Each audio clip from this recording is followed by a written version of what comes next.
Muy buenos días, bienvenidos de nuevo a Negocios Televisión, bienvenidos a las noticias. Miramos la actualidad, a las últimas horas pendientes de lo que sucede en Oriente Medio, las alertas por parte de Israel preparando un ataque por parte de Irán en las próximas 24 o 48 horas con Estados Unidos, que está moviendo sus hilos, hablando con sus aliados, con China, intentando atrasar o de alguna forma poder modificar este posible ataque por parte de Irán. Pendiente de esto, vamos a mirar también a lo que sucede en Asia-Pacífico con China, que está advirtiendo tanto a Estados Unidos como a Japón por movimientos militares que han llevado a cabo en las últimas semanas. Pendientes también de lo que pasa en torno a la OTAN. El plan de Donald Trump quiere dividir a la OTAN en dos partes, en dos divisiones, los que gastan más del 2% en defensa y los que no. Ojo, porque a los segundos no se les aplicaría el artículo 5, o sea, no les defendería toda la OTAN, todos los países aliados de la OTAN. Enseguida les contamos todo esto, pendientes también de lo que sucede en el conflicto en Ucrania, de Rusia, que está acusando precisamente a la OTAN de estar ya de facto en el conflicto en Ucrania, de haber entrado en la guerra, y con Putin, que habla de los ataques que han tenido lugar en los últimos días a instalaciones energéticas en Ucrania. Empezamos mirando a Israel, que se está preparando este viernes para un ataque lanzado por Irán en las próximas 24 a 48 horas, es lo que informa Wall Street Journal, citando a una fuente enterada, y otra que afirma que ha sido informada por funcionarios iraníes, según dijo al propio Wall Street Journal, de que aún no se ha tomado una decisión final. Todo esto después de que ayer medios hebreos, en concreto Ynet News, hablara de que finalmente en el último momento, Irán había decidido posponer su ataque. De momento, fuentes de Estados Unidos dicen que el ataque iraní sería contra Israel y no contra uno de sus activos en el extranjero. Ayer Israel también advertía, en el caso de que ataquen su territorio, la respuesta será igual. También atacarán, en este caso, territorio iraní.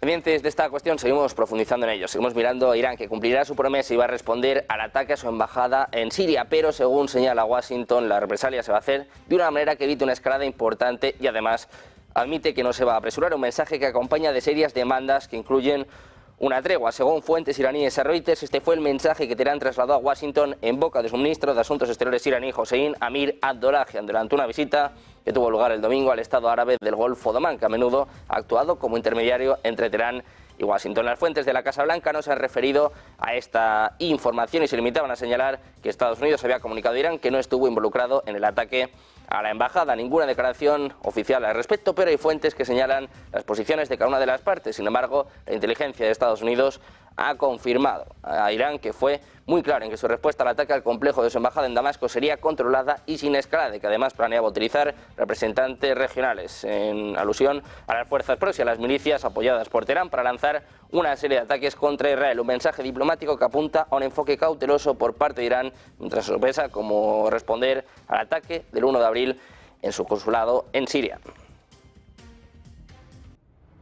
Estados Unidos, que está moviendo sus hilos, está buscando la mediación de China para que Irán no tome represalias contra Israel. El impulso diplomático se produce cuando Washington dice que Teherán está preparando una respuesta militar tras imputarle el ataque contra el consulado iraní en Damasco. Anthony Blinken ha hablado con su homólogo chino, con Wang Yi, en las últimas horas en medio de la creciente preocupación en Washington por un ataque inminente por parte de Irán. El mensaje claro que ponía el portavoz del Departamento de Estado, Matthew Miller, es que se han comprometido con aliados y socios europeos en los últimos días para enviar un mensaje claro a Irán, que esa escalada no es de su interés, no es del interés de la región y tampoco del interés del mundo. Otros gobiernos occidentales y árabes también han intentado convencer a Irán de que muestre moderación, preocupados por si decide involucrarse directamente y no a través de sus milicias aliadas. El primer ministro iraní, Benjamin Netanyahu, advertía de que Israel tomaría represalias contra cualquier ataque a sus intereses. Dijo que sus fuerzas estaban preparadas para cualquier amenaza externa.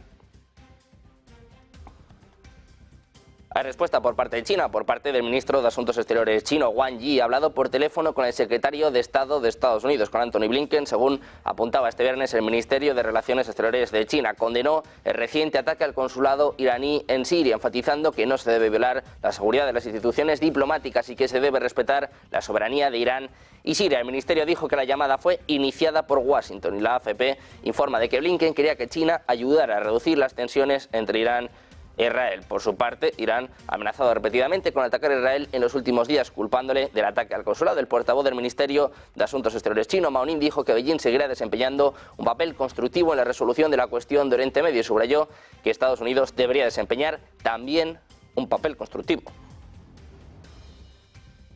Hay muchas alertas de viaje en las últimas horas en torno a Israel. De hecho, Rusia se ha sumado a las voces europeas que están buscando evitar una conflagración regional en Oriente Medio. Rusia, Alemania y Reino Unido están instando a los países de Oriente Medio a mostrar moderación. Israel dijo que se estaba preparando para satisfacer todas sus necesidades de seguridad en una región que mantiene en vilo a la comunidad internacional. La aerolínea alemana Lufthansa, una de las dos únicas compañías occidentales que vuelan a Teherán, amplió la suspensión de sus vuelos a la capital iraní, y Rusia ha advertido contra viajes a Oriente Medio. También Francia en las últimas horas se está sumando a esta cuestión. La delegación de Teherán en la ONU señalaba que el imperativo de que Irán castigue a este régimen canalla, decía textualmente, podría haberse evitado si el Consejo de Seguridad de la ONU hubiera condenado el ataque y llevado a los perpetradores ante la justicia. La ministra de Asuntos Exteriores alemana, Annalena Baerbock, pidió a su homólogo iraní, a Hossein Amir Abdollahian, que inste a la máxima moderación para evitar una mayor escalada. Por su parte, el británico David Cameron dijo que Irán no debería arrastrar a Oriente Medio a un conflicto más amplio.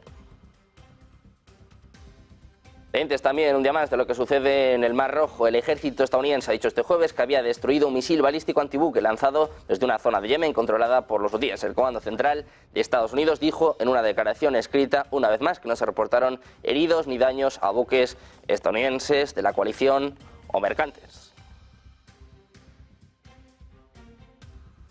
Siguen también los movimientos en el Indo-Pacífico, con Estados Unidos, Japón y Corea del Sur, que han realizado ejercicios navales trilaterales este jueves y viernes, en los que ha participado un destructor de aviones estadounidense, según informaba Yonhap, citando a la Armada surcoreana. El ejercicio tuvo lugar en aguas internacionales al sur de la isla de Jeju, situado a unos 82,8 kilómetros al sur de la península coreana. Los tres países desplegaron 6 buques de guerra en total, y la Marina estadounidense envió su portaaviones de propulsión nuclear, el USS Theodore Roosevelt, junto con 3 destructores de misiles guiados de la clase Harrisburg. El ejercicio se centró en realizar la capacidad de respuesta conjunta de los tres países ante la escalada nuclear y de misiles de Corea del Norte, según declaraba la Marina surcoreana.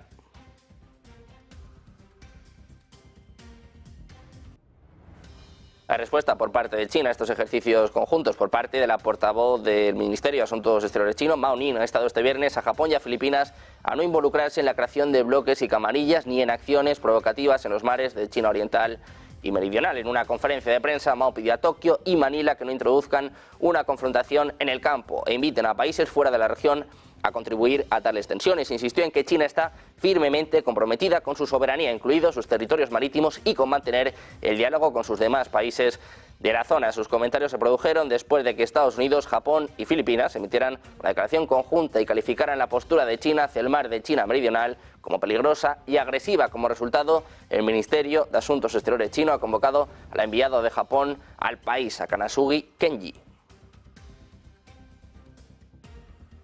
Precisamente miramos de nuevo a Estados Unidos y a Corea del Sur. Ha lanzado este viernes un ejercicio conjunto a gran escala con la participación de unos 100 aviones de combate. Es lo que está reportando la agencia de noticias Yonhap. El entrenamiento Korea Flying Training, de 2 semanas de duración, comenzó en la base aérea de Gunsan, unos 180 kilómetros al sur de Seúl. El ejercicio, en el que también participan efectivos del Ejército y el Cuerpo de Infantería de Marina de Estados Unidos, busca incorporar operaciones de cazas avanzados, mejorar las capacidades de ataque, precisión y entrenar a los soldados en su puestos de búsqueda y rescate en combate y lanzamientos en masa de paracaidistas, según citaba la propia agencia Yonhap en el comunicado oficial.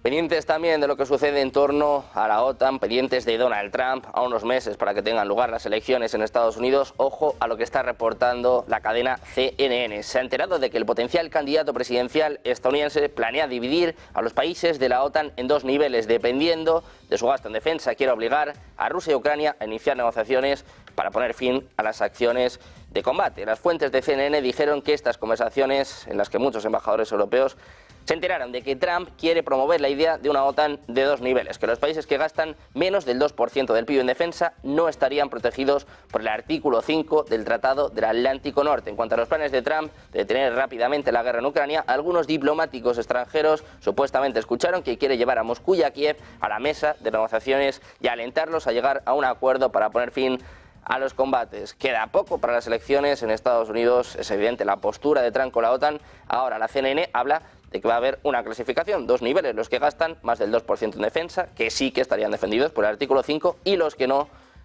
les defenderían.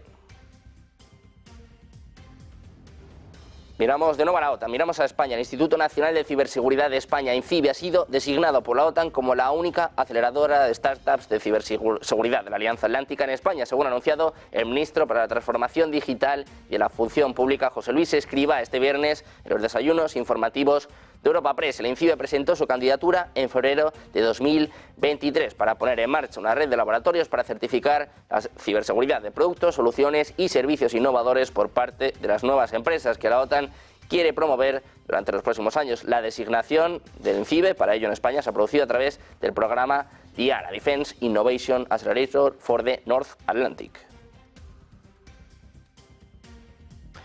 Miramos ahora a Reino Unido, y es que en Gran Bretaña se está acelerando la producción de energía láser y ondas de radio, consideradas alguna vez como armas del futuro para los campos de batalla de Ucrania y los pasos del Mar Rojo que sufren ataques hutíes. El sistema Dragonfire, que utiliza un rayo para alcanzar y destruir objetos a la velocidad de la luz, y golpes de radiofrecuencia que cortan el suministro de energía del adversario, será aprobado por la Royal Navy y el Ejército el próximo mes, en preparación para su despliegue operativo. El sistema, que el Ministerio de Defensa considera líder a nivel mundial, debería estar operativo dentro de 3 años. Sin embargo, el secretario de Defensa, Grant Shapps, sostiene que no se puede esperar a tener un sistema absolutamente perfecto en tiempos tan peligrosos y que la prioridad es prepararlo para el combate en el menor tiempo posible. Miramos de nuevo al conflicto en Ucrania, y es que el Servicio Federal de Seguridad de Rusia ha asegurado que el Servicio Especial de Barcos británico había estado operando en Ucrania y ayudando a las fuerzas ucranianas a llevar a cabo intentos de operaciones contra las fuerzas rusas. El FSB, el principal sucesor del KGB de la era soviética, afirmó haber desbaratado un plan de las fuerzas especiales británicas para desembarcar soldados ucranianos de sabotaje en el foso de Dendrov, un banco de arena en el Mar Negro. Afirmó además haber capturado a un alto mando de las fuerzas especiales navales ucranianas y facilitó su nombre y fecha de nacimiento. Rusia está asegurando que la OTAN ha entrado de lleno en la guerra en Ucrania.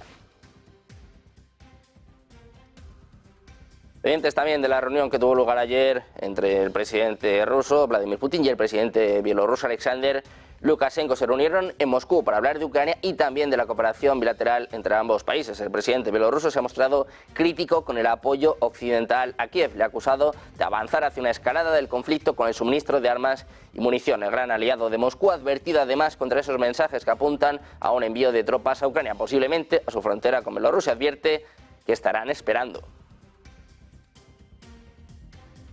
Declaraciones también por parte del presidente ruso. Vladimir Putin declaró este jueves que los mortíferos bombardeos contra la red energética ucraniana, que provocaron importantes cortes de electricidad, tienen como objetivo la desmilitarización de Ucrania. Decía Putin: consideramos que de este modo influimos sobre el complejo militar industrial de Ucrania. Putin afirmó que estos bombardeos responden a los recientes ataques ucranianos contra infraestructuras energéticas en Rusia, especialmente contra las refinerías. El mandatario aseguró, por otra parte, que el ejército ruso no golpeó instalaciones eléctricas ucranianas este invierno por razones humanitarias. Decía Putin: no queremos privar de electricidad infraestructuras sociales, hospitales y etcétera. Miramos ahora acusaciones de Estados Unidos. En concreto, ha denunciado que piratas informáticos, respaldados supuestamente por el gobierno ruso, han utilizado su acceso al sistema de correo electrónico de Microsoft para robar correspondencia entre funcionarios y el gigante tecnológico. Según una directiva de emergencia de la Agencia de Ciberseguridad y Seguridad de las Infraestructuras, advierten que los piratas informáticos estaban explotando los datos de autenticación compartidos por correo electrónico para intentar entrar en los sistemas de los clientes de Microsoft, incluidos los de un número indeterminado de agencias gubernamentales.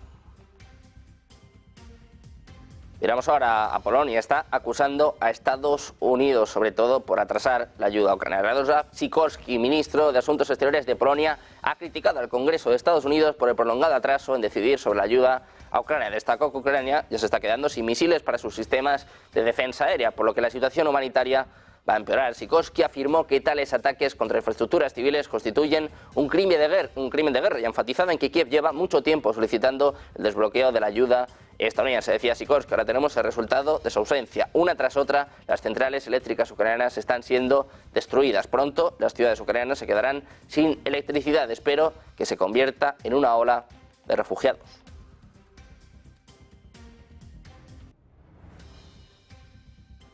Pendientes de más noticias, más últimas horas, más actualidad, los movimientos de los bancos centrales, la pausa ayer por parte del Banco Central Europeo. Hacemos una pausa, un par de minutos, y enseguida se lo contamos en Negocios Televisión.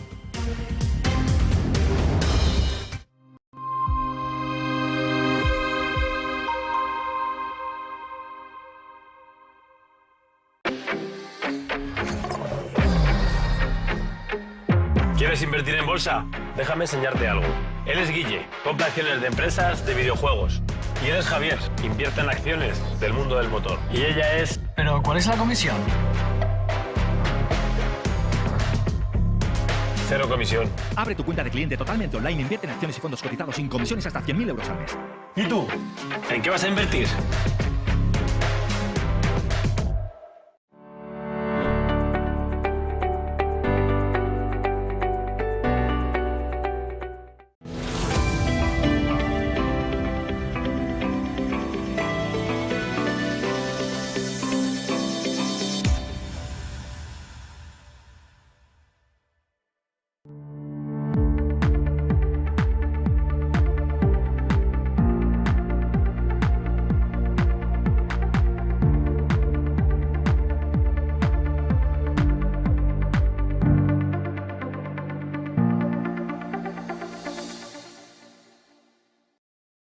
Hola, adictos a las bolsas y a los mercados.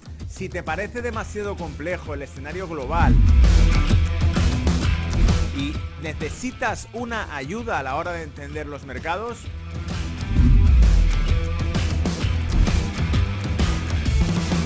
te invito a que asistas al cierre de Wall Street en Negocios TV todos los miércoles y viernes noche.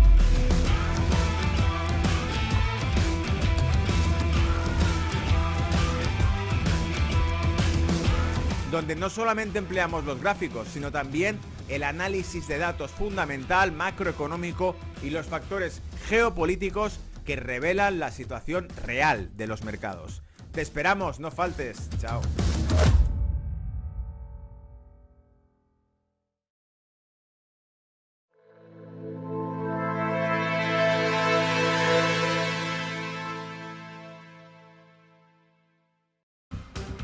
Ya estamos de vuelta en Negocios Televisión, seguimos pendientes de las últimas horas, de toda la actualidad. Empezábamos hablando de un posible ataque por parte de Irán, de una fecha que daba Wall Street Journal, las próximas 24 o 48 horas, eso es lo que tiene Israel ahora mismo entre sus planes. Ayer además les contábamos que realizaba simulacros, ojo porque hay advertencia de viaje por parte de Francia. Está instando a los ciudadanos a no viajar a Israel, Irán, Líbano y Palestina. El Ministerio de Asuntos Exteriores francés ha emitido este viernes un comunicado instando a los nacionales, a sus ciudadanos, a abstenerse de viajar a Israel, Irán, Líbano y los territorios palestinos debido a riesgo de escalada en Oriente Medio. Hoy temprano, un informe indicó que Israel se está preparando para un ataque de Irán en las próximas 24 a 48 horas después del ataque al consulado iraní en Siria. El ministro de Asuntos Exteriores francés, Stéphane Séjourné, también ha dicho que las familias de los agentes diplomáticos de Teherán deberían regresar a Francia y que no debería haber misiones de funcionarios franceses en los países afectados.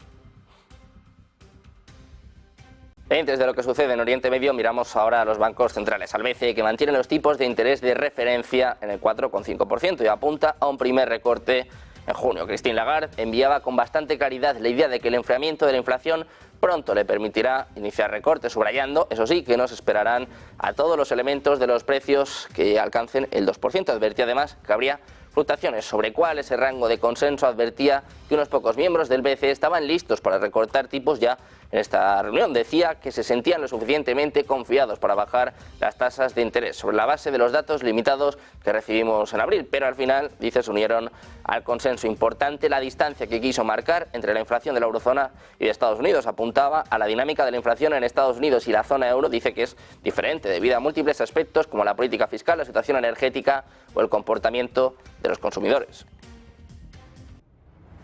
Miramos de nuevo a la eurozona y es que los ministros del Eurogrupo han asegurado este jueves que creen que los países del euro han dejado atrás la cara más difícil del reto económico que ha supuesto la elevada inflación, que se situó en el 2,4% en marzo, una cifra que confían en que siga disminuyendo. Su presidente, Pascal Donoghue, subrayó que los precios están bajando a un ritmo relativamente rápido debido a la reducción de los precios de la energía y a la disminución del impacto de la política monetaria. En cuanto a la decisión del BCE de mantener los tipos de interés en el 4,5%, Donoghue ha insistido en que la sensación general es que lo más difícil ha quedado atrás y que la inflación empezará a caer, lo que redundará en importantes beneficios para la economía de la eurozona.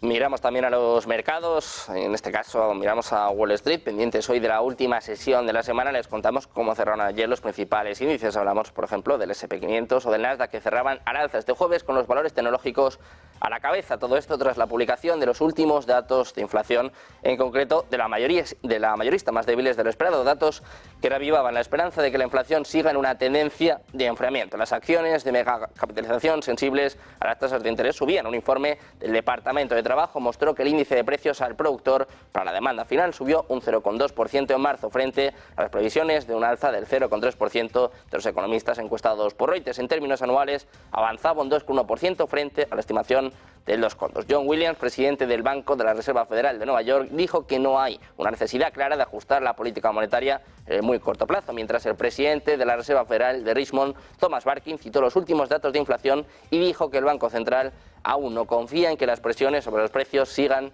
disminuyendo.